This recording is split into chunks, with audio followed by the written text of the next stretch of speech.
গত বছরের জুলাই গণ অভ্যুত্থানের পর খুব একটা ভালো পর্যায়ে নেই ভারত বাংলাদেশের সম্পর্ক। তবে এবার ভারত বাংলার সম্পর্ক নিয়ে বিস্ফোরক এক মন্তব্য করেছেন ভারতীয় সেনাপ্রধান। শনিবার ৮ই মার্চ ভারতের রাজধানী নয়াদিল্লিতে ইন্ডিয়া টুডে কনক্লেভে এক ইন্টারঅ্যাক্টিভ অধিবেশনে ভারতীয় সেনাপ্রধান জেনারেল উপেন্দ্র দ্বিবেদী ভারত বাংলাদেশের সম্পর্ক নিয়ে মন্তব্য করে বলেন, বাংলাদেশে সরকার বদল হলে ঢাকা নয়াদিল্লি সম্পর্কেরও পরিবর্তন হতে পারে।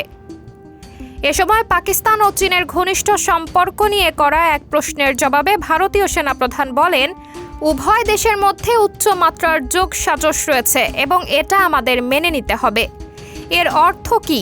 আমার মতে দুটি ফ্রন্টের হুমকি এখন বাস্তবতা। পাকিস্তান এবং বাংলাদেশের মধ্যে ক্রমবর্ধমান ঘনিষ্ঠতা সম্পর্কে প্রশ্ন করা হলে তিনি বলেন, যেহেতু আমি বলেছি সন্ত্রাসবাদের কেন্দ্রস্থল একটি নির্দিষ্ট দেশে, তাদের আবার আমার যে কোনো প্রতিবেশী দেশের সাথে সম্পর্ক রয়েছে, তাই আমার চিন্তিত হওয়া উচিত। কারণ যতদূর আমি জানি সন্ত্রাসবাদের বিষয়টি সেই দেশ থেকেও ব্যবহার করা যেতে পারে, যা আজ আমাদের প্রধান উদ্বেগ।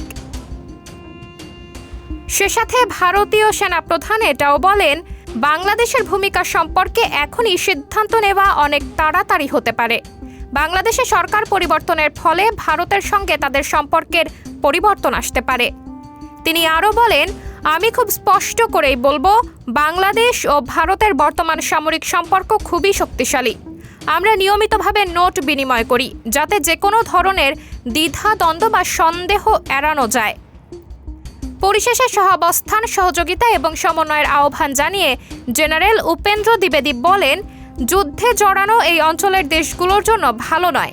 তাই আমরা যা দেখছি তা হলো কিভাবে আমরা আজকের পরিস্থিতির সঙ্গে সামঞ্জস্য রাখতে পারি এবং কূটনৈতিক পরিস্থিতি মোকাবেলা না করা পর্যন্ত তা কিভাবে পরিচালনা করতে পারি। সাবরিনা জলিল, সবার কথা।